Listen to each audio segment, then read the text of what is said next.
Good morning, everybody. My microphone says it's working, so let's hope that it's true. I wanted to come to you today. I don't know, you may have noticed this or not. I posted a video last night. It was way too long. It was way too rambly. Like everything I was talking about just took forever to get to the point. And when I was playing it back to watch it, I don't play it back before I post. I post it and then I watch it. Um, I was like, no, this gotta go. So I deleted it. So, welcome back to the channel. My name is Tara. I am a 54-year-old woman vlogging about my life, my way of eating, my work, God, the whole thing. It's a life vlog. Um, so I wanted to touch base with you after yesterday. So I posted a really weird video of the things that I did do in the house that I had talked about in my morning video. I moved the couch out here, changed the cat table into my table and my table into the cat table, and things like that. So far, I like it. The cat does not. The dog is leery. Like, it's funny, but that's okay. I set out to do what I needed to do and wanted to do for the day, and I did it. I didn't get lazy. I didn't just lay around, and I was happy about it. I just kind of wish that I had had the patience to document it, to make like some sort of video about it, but that's okay. So, one of the major things well, let me tell you how I finished the day with my way of eating. I've been craving jalapenos. So what I did is I made a chuck eye and a Denver steak. And at the end, when I rested it, I put some jalapenos on top. That's going to be the thumbnail of this video. So delicious. Don't know if it's any good for you. I've been trying to avoid vegetables altogether, and I know that peppers, I think, are a nightshade, but I really wanted it, and my body just wanted it. So there was something about it. Maybe I could have solved it with some sauerkraut. I don't know, but it was delicious. So I think I'm going to make a butter with chopped jalapeno in it for resting on my steaks when I have that feeling that I want it like that. So we'll see. We'll see how that goes. Anyway, um, all in all, my day was good when it came to my way of eating. So last night I wanted to talk about something that I don't know if I'm going to get really into it, but I want you to go check out this video by Chase Hughes. It's called Why You Don't Dream About Your Phone, or Why You Can't Dream About Your Phone. It's really good. And it really brought something forward to me that, you kind of already know all these things. Like, you already know this stuff. Like, humans do anyway. Deep down inside, you already know. But the major point that I got from this video was that there is $1 billion industry that is bigger than most countries' GDP on one product only, one thing only. And that is something that they're getting from you. And it's crazy.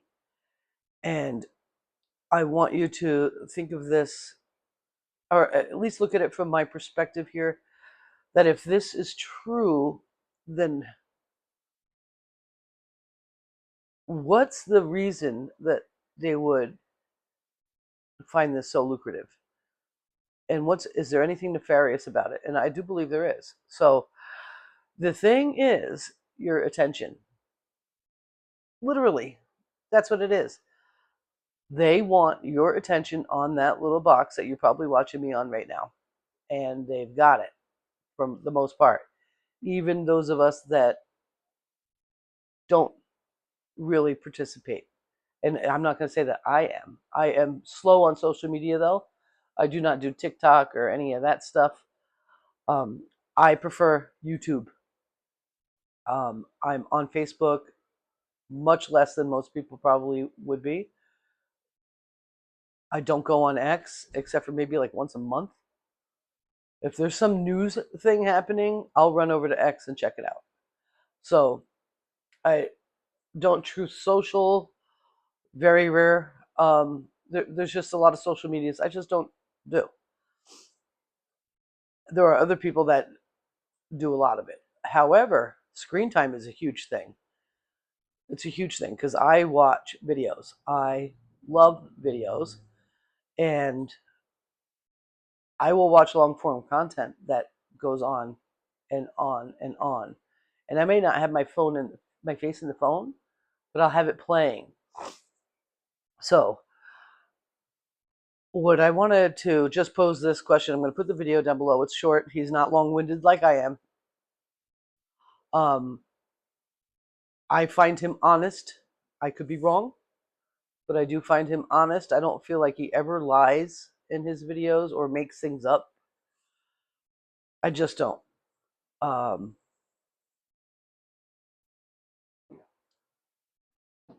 if your attention is more valuable than the weight of gold, why is that? How valuable is your attention if it were to be on what it is that helps you live a more fulfilled and happy life? um, that's huge. And it really rattled my brain. As a matter of fact, as I watched this, I think it's like 8 minutes long. Then I caught a short of it, and I was like, "Oh gosh, here I am again." Like I actually felt nauseous, and I want you to think of that. Not that think of me being nauseous. I want you to think of if your attention is that valuable, there is entire industries built around it that make more money than most countries' GDP. Then maybe you're wasting your most valuable asset by looking at what you're looking at all the time. So this kind of brings me into the God thing. Well, it does. Almost everything does. um, like yesterday when I was discussing becoming your most amazing, generous, hard-hitting, gracious boss and hiring yourself out for all the aspects of your life as a really high-paid person to get that job done. How would you behave doing the activities that you do that you want, especially the ones you want to improve on, if you actually were paying yourself a six-figure income? Whatever price point that means, whether that's $100,000 or $250,000 and so forth. Okay. Um, how would you be your own chef or nutritionist or personal trainer or physical therapist or yoga instructor or I don't know, housekeeper, house manager, landscaper?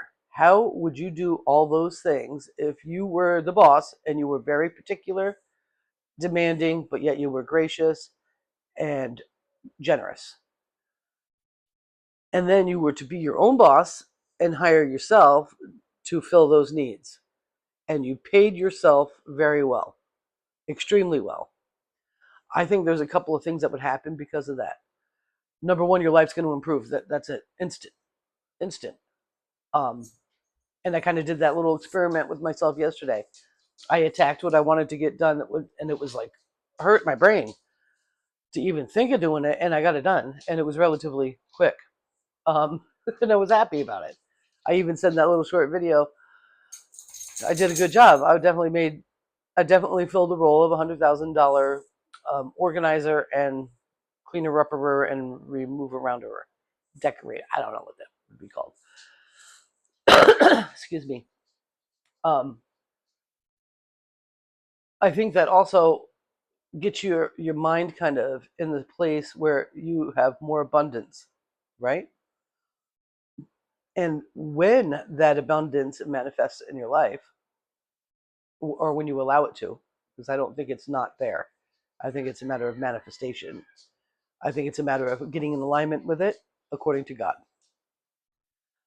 Wouldn't it be, wouldn't you be like the most generous and the most best paying? Like you would demand the best at anything that you need done. So, like one of my goals as a house cleaner is to have a house cleaner. Um, I would love for somebody to come in my house and clean my house or organize or tidy up. I mean, there's different ways to do that. I would love that. And I would pay really good money because I'm used to paying myself six figures for it. I would pay better. I would appreciate more. And I would also be more demanding of the qualifications that I consider it done well, right? So if you're holding yourself to a higher standard, you are in turn going to hold others to a higher standard, and in turn of that, some people will be like, "Well, then I'll be disappointed all the time." No, keep keep going. In turn, you'll end up with the most talented people around you for all the things that you need done outsourced around yourself. Talented people, the most talented. Now, where you get into a problem with that is when you do have that mindset where you're like, oh, then I'll just always be disappointed if I can't, if they can't, nobody can do it right. I have to do it myself. Da, da, da. Like there's all that stuff. That's all fake. It's all bullshit. What matters is that you have the patience and that you have the understanding and that you keep connecting to God. I really think this is important so that you can weed through the weak.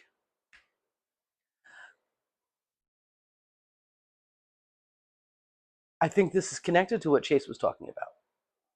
Your attention needs to come off that screen a lot more. He talked about a social media like diet or whatever.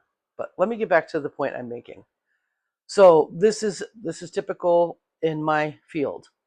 People will take on jobs because they're trying to fill their schedule because they want to do this for a living for all the reasons that there are. There are a lot of really great reasons. It's wonderful. So they're trying to get a reputation and fill their schedule, and they will take on jobs that they would not do for that money or that time frame or for those people in the right state of mind. They're making decisions out of desperation. So if you can just have the patience and understand that you can get paid what you're worth and work with people that you like and be willing to walk away from situations that do not serve your future business. That's the thing. I have seen more people get stuck with really low paying clients that are really, really picky and really, really difficult. And no matter how good they do and how much they try, they're dealing with somebody that just refuses to see their worth. And it'll give them anxiety and it'll hurt their health. That's like going to a punch-in job. That's not at all why people come into this business. So, and I always tell them, like, don't do that. Don't charge less because you need to fill your schedule or you're desperate for money. Because every time that you show that, the world keeps bringing it to you. It's a mirror of us. I've said this a couple of times, the world is fake.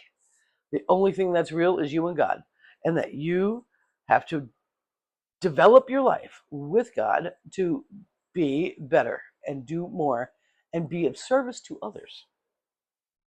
Okay? And that is the same with business. Don't take on jobs just because you need to fill your schedule or because you think you're building your reputation or something. Don't do that.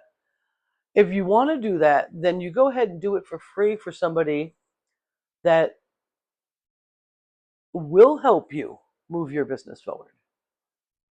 There are a lot of people out there that do like free cleaning content and they make money and they don't get paid to do their job. They get paid to share it with you because it gives people inspiration. Nothing wrong with that. Nothing at all wrong with that. They are getting paid somehow, just not from that work. But that work is providing them the way to get paid.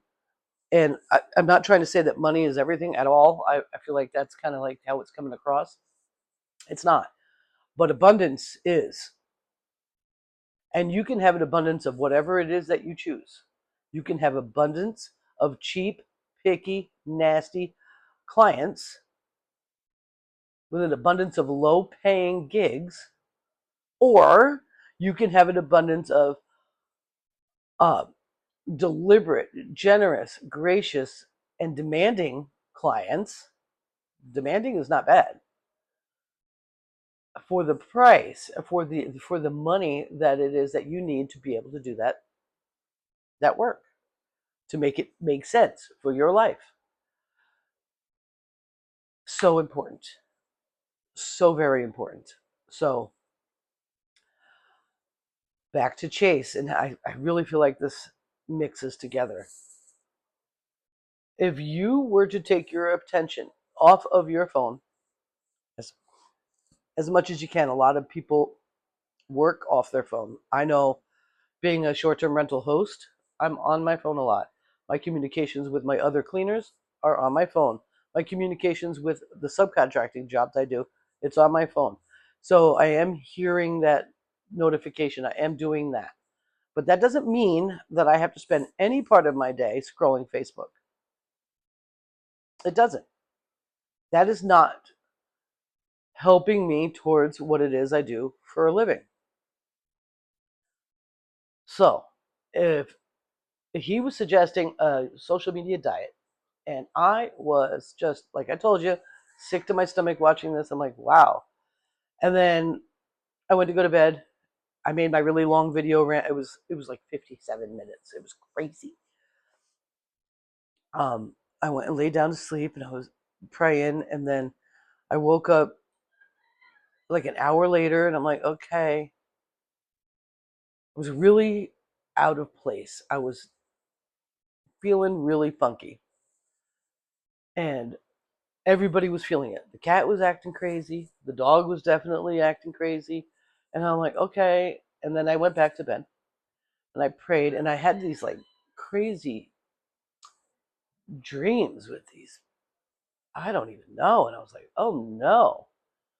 I ended up waking up again in the 2 o'clock range. All I could see was a two without my glasses. So I don't know if it was like 2:05 or 2:55. I didn't pick up my phone to look at the time. And I sat there and I prayed, and it started to get clearer for me. I said, okay. I unplugged my Wi-Fi, and I do that quite often. I felt like my dreams were being artificial. There are a lot of people out there that I've talked about this having crazy night terrors, and they turn off their Wi-Fi, and all of a sudden those things are gone. I think it's a thing. But so once in a while, I'll turn off my Wi-Fi. And so last night I came out here, sat down in my new seat, looked out the window. I see nothing. There were no stars or nothing. Usually I've got quite a few. I unplugged the Wi-Fi and I said, okay. And I went back to bed, and I kept feeling or hearing or dreaming, do better, get off the phone, figure this out, kind of thing. And I knew that when I woke up this morning, that the first thing I was going to do was, after starting the coffee, sometimes I have it ready and all I got to do is press a button. But after starting the coffee,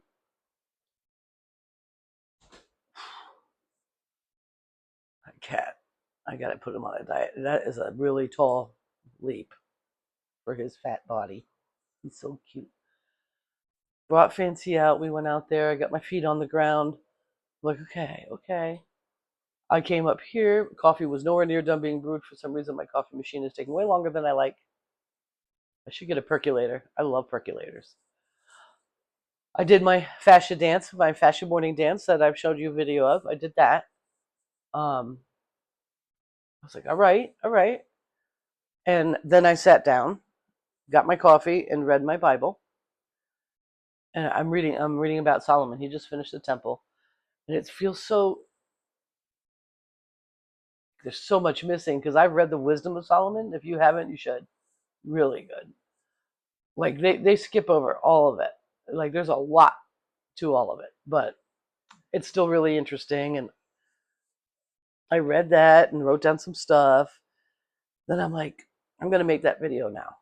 I'm going to be more concise. I'm going to be better at it for the sake of my own peace, because I got to watch my videos.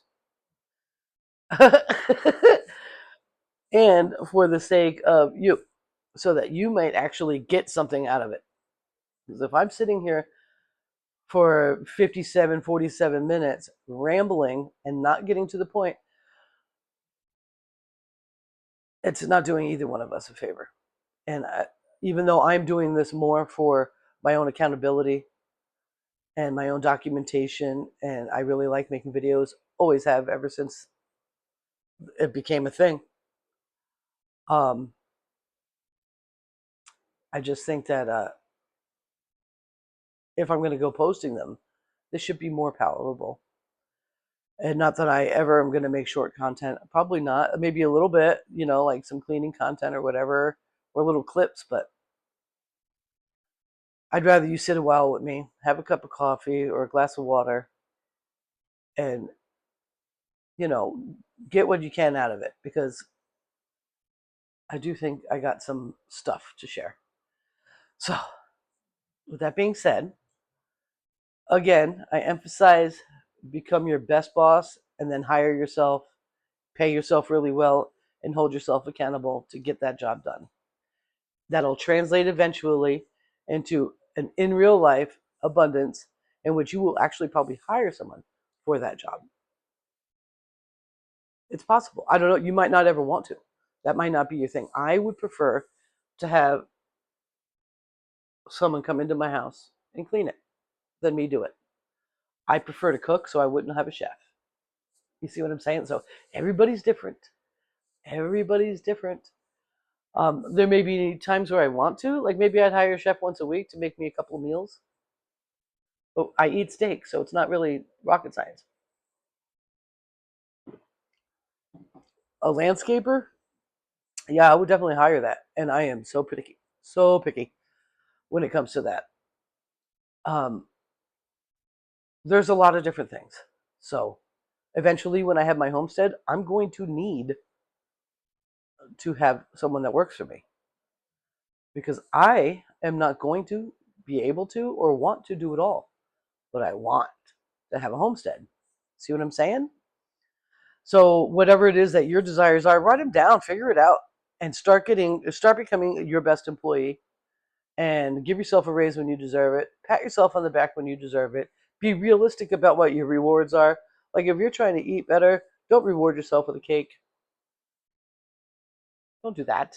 Reward yourself with maybe a higher quality uh, level of beef or a more organic vegetable or something like that. You know, maybe there's a place that you really love something from and you can't afford to go there all the time.